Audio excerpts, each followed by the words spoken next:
শাক পাতা খেতে আমি ভীষণ ভালোবাসি। শাক পাতার মধ্যে আমার একটা প্রিয় শাক হচ্ছে কলমি শাক।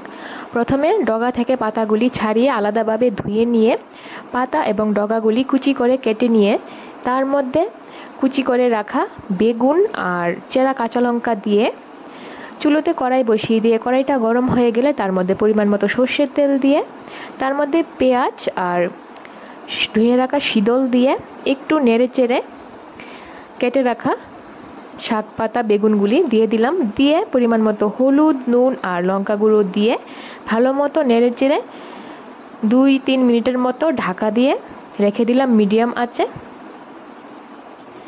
তারপর ঢাকা তুলে থেতো করে রাখা রসুন আর একটু জল দিয়ে আবারও ঢাকা তুলে আবারও একটু নাড়াচাড়া করে একটু শুকিয়ে নিলেই হয়ে গেল সুস্বাদু শুটকি দিয়ে কলমি শাকের তরকারি। এটা দিয়ে ভাত খেতে আমার খুব ভালো লাগে। শুটকির তরকারি দিয়ে যে কোনো শুটকির তরকারি দিয়ে আমার খেতে ভালো লাগে। তার মধ্যে একটা প্রিয় খাবার হচ্ছে শুটকি দিয়ে কলমি শাক। ভিডিওটা ভালো লাগলে লাইক করুন।